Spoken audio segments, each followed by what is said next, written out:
आप सभी को जय मसीह की। आप सभी का स्वागत है हमारे इस YouTube चैनल में Bible Manan with Shivani Charles. तो जैसे कि आज मेरा ये फर्स्ट एपिसोड है, तो आज के दिन हम जो मनन करने जा रहे हैं, हमारे मनन का विषय है योना भविष्यवक्ता की पुस्तक के ऊपर।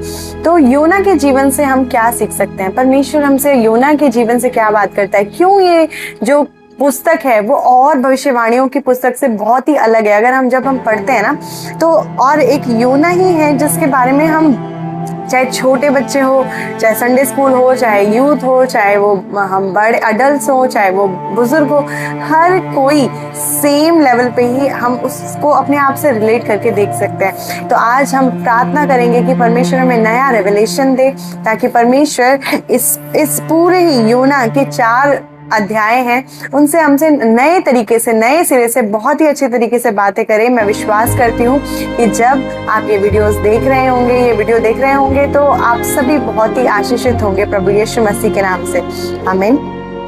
तो हम देखते हैं योना कौन था। योना एक भविष्यवक्ता था, इजराइल का भविष्यवक्ता। योना की पुस्तक बाइबल के अन्य भविष्यवक्ताओं की पुस्तकों से बहुत ही भिन्न है। इसमें हम देखते हैं कि योना ने कैसे परमेश्वर की आज्ञा का उल्लंघन किया, लेकिन फिर भी परमेश्वर ने उसे नहीं छोड़ा। और इसमें हम ये भी देखते हैं कि जैसे हमें स्टोरीज पता है, तो योना को कहाँ जाने के लिए बोला गया था? योना को नीनवे जाने के लिए बोला गया था। नीनवे क्या है?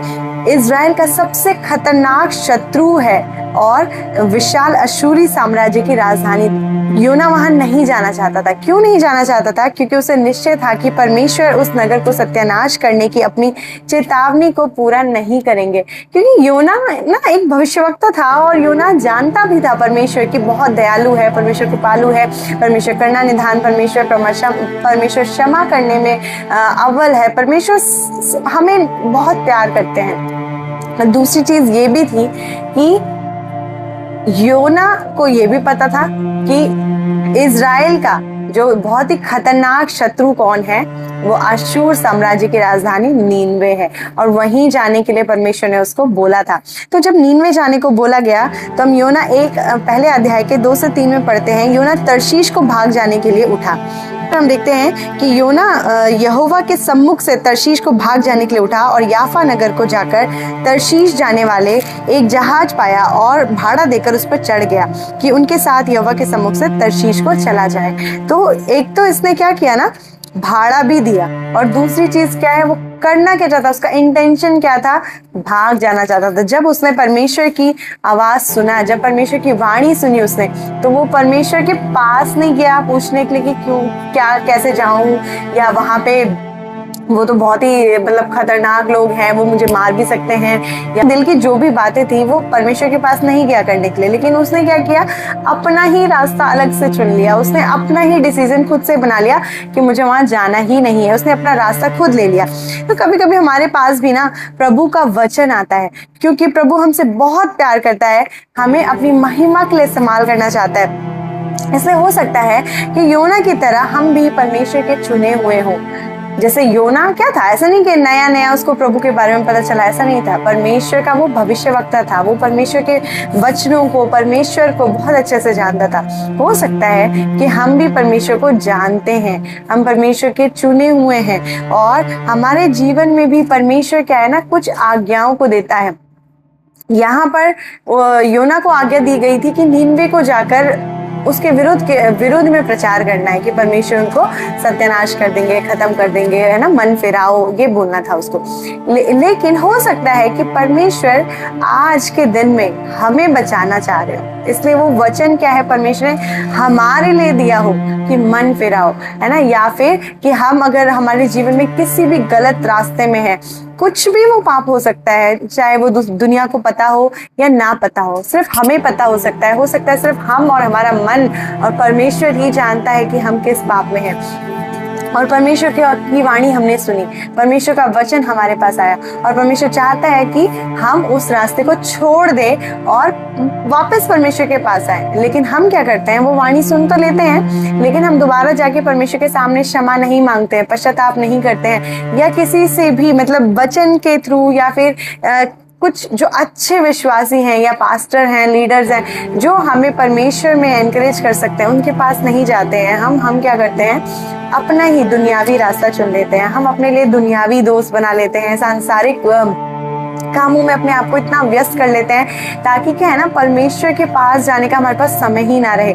बाइबल पढ़ना छोड़ देते हैं, चर्च जाना छोड़ देते हैं, संगति करना छोड़ देते हैं, परमेश्वर के जो भी लोग हैं उनसे मिलना छोड़ देते हैं।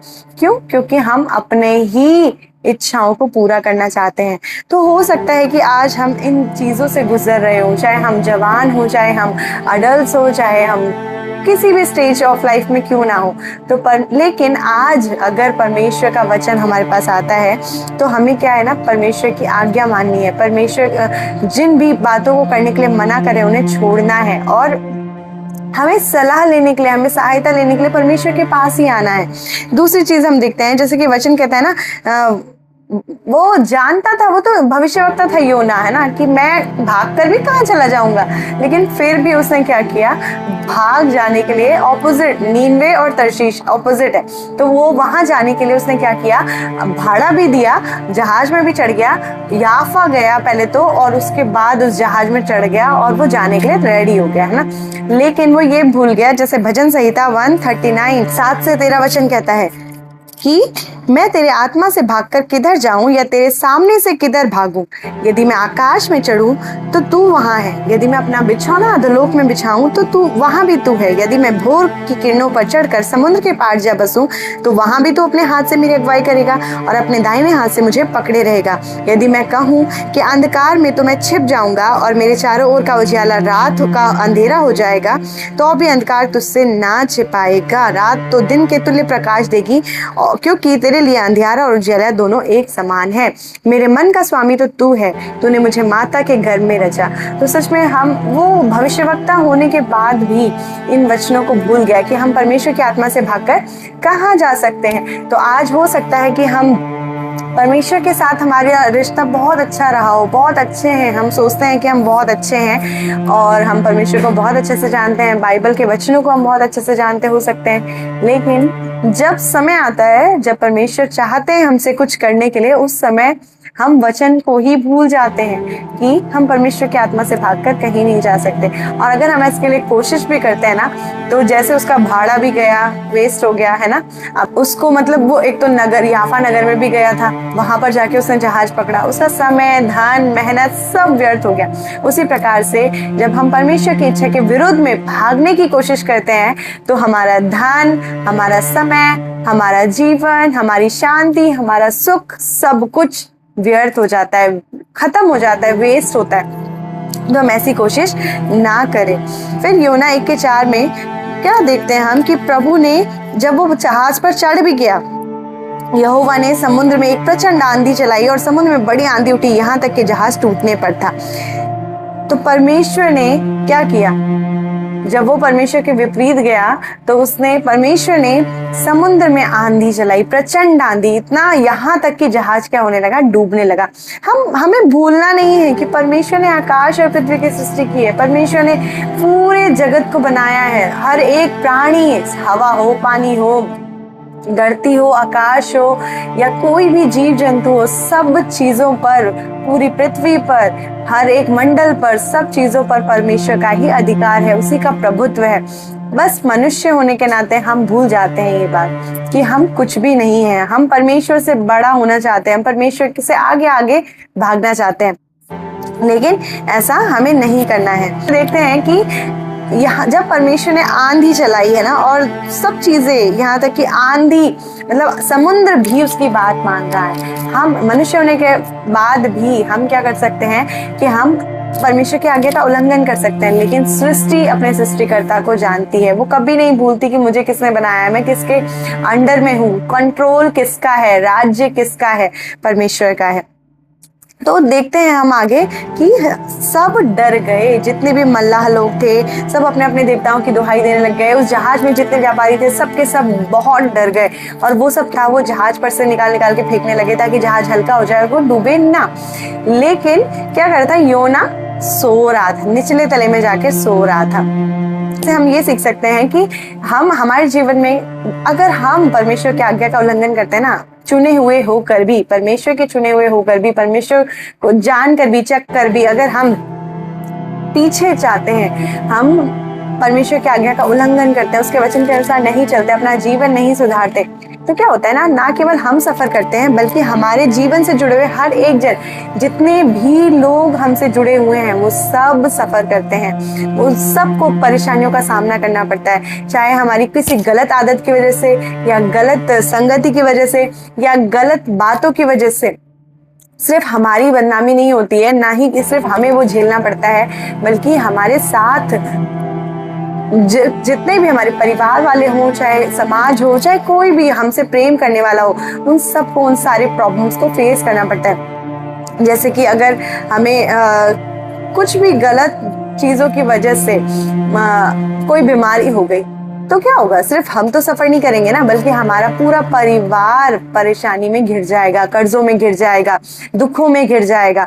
तो आज हमें अपने जीवन को सुधारना है। और दूसरी चीज यूं ना, यहाँ पर वो सब कुछ जान कर भी कि वो परमेश्वर से भाग कर आया है, निचले तले में जाके सो रहा था। योना 1:6 में हम देखते हैं कि माझी उसके पास आके बोलता है, तू क्यों भारी नींद में पड़ा हुआ है? तू अपने भी देवता की दुहाई दे, क्या पता हम बच जाएं। तब तो मतलब कि हमारे जीवन में ना, जब हम परमेश्वर से दूर जाते हैं ना और अपनी इच्छा पूरी करने की कोशिश करते हैं, तो हम दुनिया में इतने खो जाते हैं, एक तरीके से हम सो जाते हैं। तो हमारे जीवन में पाप है, हमारे जीवन में परेशानियां हैं, हमारे जीवन में दुख है, हमें कारण भी पता होता है, लेकिन हम बिल्कुल भी उसका निवारण करना नहीं चाहते। यहाँ पर हम देख रहे हैं कि और लोग, उनको कारण नहीं पता, वो कारण ढूंढने की कोशिश कर रहे हैं कि किस वजह से ऐसा हो रहा है। हम देखेंगे, आगे पढ़ते हैं तो ये वो चिट्ठियां डालते हैं कि किस वजह से हो रहा है, किसकी वजह से परेशानी आ रही है।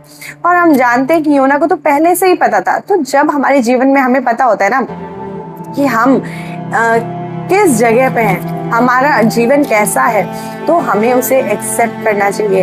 हमें क्या है ना, उसका कारण तो हमें पता ही है, उसका निवारण ढूंढना चाहिए कि हम कैसे उसको छोड़कर परमेश्वर के पास आ सकते हैं। जो मन फिराने का जो प्रचार करने के लिए बोला गया था, उसके नींवे के विरुद्ध प्रचार करने के लिए बोला गया था, आज हो सकता है वो जो प्रचार था वो आज हमारे लिए है कि हमें मन फिराना है। जो खुद प्रचार कर रहा है, पहले तो उससे ही मन फिराने की जरूरत है। आज हमें कारण पता है कि हमारे जीवन में ये सारी जो भी गड़बड़ियां हैं, जो परेशानियां हैं, वो क्यों चल रही है। तो हमें क्या है, निवारण ढूंढना है। कारण तो पहले ही पता है, उन मल्लाह लोगों को नहीं पता था, लेकिन योना को तो पता था ना। लेकिन फिर भी योना सो रहा है।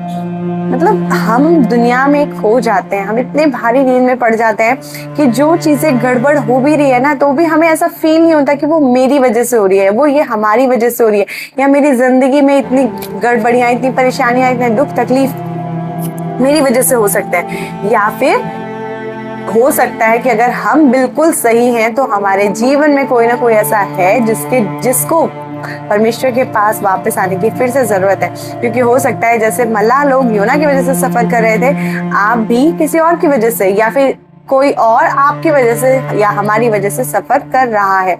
तो हमें क्या करना है, हमें निवारण ढूंढना है। जब वो लोग पूछते हैं कि तू कहाँ का है, किधर से आया है, 8वें वचन में, तो हम देखते हैं कि 9वें और 10वें वचन में योना अपने बारे में सब कुछ बता देता है। योना बताता है कि मैं इब्री हूँ और स्वर्ग का परमेश्वर यहोवा, जिसने जल स्थल दोनों को बनाया है, उसी का भय मानता हूँ। तब वे बहुत डर गए और उससे कहने लगे, तूने ये क्या किया है? वे जान गए थे कि वह यहोवा के सम्मुख से भाग आया है, क्योंकि उसने आप ही उनको बता दिया था।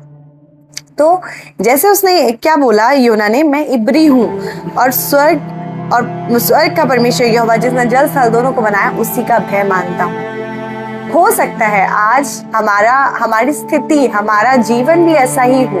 हम परमेश्वर को पीढ़ी दर पीढ़ी जानने वाले हो सकते हैं, या हम परमेश्वर को बहुत सालों से जानने वाले हो सकते हैं, अपनाए हुए हो सकते हैं, उद्धार पाए हुए हो सकते हैं, या फिर परमेश्वर की हम कह तो रहे हैं कि हम परमेश्वर से प्रेम करते हैं, मैं मसीही हूँ और परमेश्वर का भय मानता हूँ, लेकिन वो भय हमारे जीवन में, हमारे कामों के द्वारा नहीं दिखता है। क्यों? क्योंकि योना भी कह रहा है कि वो भय मानता है, लेकिन अगर वो भय मानता होता तो क्या वो परमेश्वर की आज्ञा का उल्लंघन करता? क्या वो जहाज में चढ़कर भाग रहा होता तर्शीश को? नहीं, लेकिन वो परमेश्वर के साथ होता, परमेश्वर के समीप होता। लेकिन जहां पाप आता है वहां परमेश्वर से दूरी भी आती है। जैसे हम देखते हैं कि जब उसने आदम और हवा ने जब फल खाया, पाप आया वहां पे, और फिर जबकि वो रोज संगति करते थे, वो भय मानते थे परमेश्वर का, लेकिन फिर वो क्या हो गए? छिपने लगे, जबकि उनको भी पता था वो छिप के कहाँ जा सकते हैं। लेकिन आज हमारा जीवन भी ऐसा हो सकता है कि हमारे जीवन में जब पाप है तो हम क्या है, परमेश्वर के समीप जाने से हम भागना बेहतर समझते हैं कि हम दूर हो जाएं, क्योंकि हमारा जो दिमाग है ना, दो तरीके से काम करता है। फाइट एंड फ्लाइट जो है वो हमारे दिमाग में एक्टिवेट हो जाता है कि या तो हम जाके सामना करें या तो हम भाग जाएं। तो हम भागना बेहतर समझते हैं। लेकिन फिर जब उसने बोला तो सब लोग डर गए, है ना, बहुत डर गए। दूसरे तक भी भय मानते हैं परमेश्वर का, रेस्पेक्ट करते हैं, बस नाम के मसीही हो जाते हैं, सिर्फ नाम के मसीही कि हम मसीही हैं, हम परमेश्वर को मानते हैं, हम परमेश्वर को जानते हैं, या हम ये फेस्टिवल मनाते हैं या वो फेस्टिवल मनाते हैं, फिर सिर्फ हम वहीं तक सीमित हो जाते हैं। लेकिन परमेश्वर का आत्मा हमें नहीं रहता, परमेश्वर हमसे बात, फिर क्या होता है कि हम खुद ही पीछे हो जाते हैं। जब उसने कहा मैं इब्री हूँ, स्वर्ग का परमेश्वर यहोवा जिसने जल स्थल दोनों को बनाया उसी का भय मानता हूँ, तो क्या हुआ ना, लेकिन फिर भी उसके एक डिसीजन की वजह से, हो सकता है कि वो पहले से परमेश्वर का भय मानता होगा, परमेश्वर के, अभी तक वो परमेश्वर के साथ ही चल रहा है, लेकिन उसके एक डिसीजन की वजह से, एक हैबिट की वजह से, एक पाप की वजह से क्या हो गया? परमेश्वर का अनादर हो रहा है, वो परमेश्वर से दूर हो रहा है और दुनिया में धीरे धीरे खो जाएगा। यशाया 29:13 में लिखा हुआ है और मत्ती 15:8 में लिखा हुआ है। प्रभु ने कहा, ये लोग जो मुंह से मेरा आदर करते हुए समीप आते परंतु अपना मन मुझसे दूर रखते हैं, और जो केवल मनुष्यों की आज्ञा सुनकर मेरा भय मानते हैं। तो ऐसा हो सकता है कि सिर्फ हम बाइबल पढ़ रहे हैं, चर्च जा रहे हैं इस वजह से, या हमारे घर के बड़े लोग हमसे कह रहे हैं इस वजह से हम परमेश्वर का भय मान रहे हैं, या हम सिर्फ मुंह से परमेश्वर का आदर कर रहे हैं, लेकिन मन से तो हम परमेश्वर के समीप हैं ही नहीं। वैसे ही मत्ती में भी लिखा हुआ है कि 15:8 में, ये लोग होठों से तो मेरा आदर करते हैं पर उनका मन मुझसे दूर रहता है। तो आज अगर ऐसा है हमारे जीवन में तो हमें परमेश्वर के समीप आने की जरूरत है, हमें परमेश्वर से माफी मांगने की जरूरत है। जब हम ऐसा करेंगे तो परमेश्वर का वचन क्या कहता है? यशाया 1:18 में यहोवा कहता है, आओ हम आपस में वाद विवाद करें, तुम्हारे पाप चाहे लाल रंग के हो तो भी वे हिम के समान उजले हो जाएंगे, और चाहे अर्क वाले रंग के हो तो भी वे ऊन के समान श्वेत हो जाएंगे। पहला यूहन्ना 1:9 में भी लिखा हुआ है कि यदि हम अपने पापों को मान ले तो वह हमारे पापों को क्षमा करने और हमें सब अधर्म से शुद्ध करने में विश्वास योग्य और धर्मी है। तो जरूरत है हमें अपने पापों को मानने की, जरूरत है हम अपने आप को परमेश्वर के समीप लेकर आए, तब क्या होगा? परमेश्वर हमें क्षमा करेगा। जैसे यूहन्ना 1:11 से 12 में लिखा हुआ है, हम ऐसा क्या करें जो कि सब कुछ ठीक हो जाए, हम तेरे साथ क्या करें जिससे समुद्र शांत हो जाए। तभी भी यूहन्ना परमेश्वर के दिल को जानते हुए परमेश्वर को क्षमा मांग सकता था, वो परमेश्वर से क्षमा मांग सकता था और परमेश्वर उस समय पर भी उसको क्षमा कर सकते थे, लेकिन उसने वो भी करना नहीं चाहा, क्योंकि वो अपने इतना ढीठ हो गया था वो कि वो उस ढीठाई को छोड़ना ही नहीं चाह रहा था, वो जिद में अड़ गया था कि मुझे वहां जाना ही नहीं है। तो तब उसने क्या बोला कि मुझे समुद्र में फेंक दो। तो हम देख सकते हैं कि हम प्रभु के सामने दीन नहीं बनना चाहते, दीन नहीं होना चाहते, अपनी गलती को स्वीकार नहीं करना चाहते, माफी नहीं मांगना चाहते, और हम आज्ञा का उल्लंघन और रास्तों का पता होने के बाद भी उन रास्तों को छोड़ना नहीं चाहते हैं। ऐसा करने से हमारे जीवनों में हम विपत्तियों को, बीमारियों को, दुखों को, परेशानियों को, अशांतियों को बढ़ाते हैं। हम जैसे कि शाऊल ने भी अपने जीवन में किया था, जो कि पहला राजा था इजराइल का।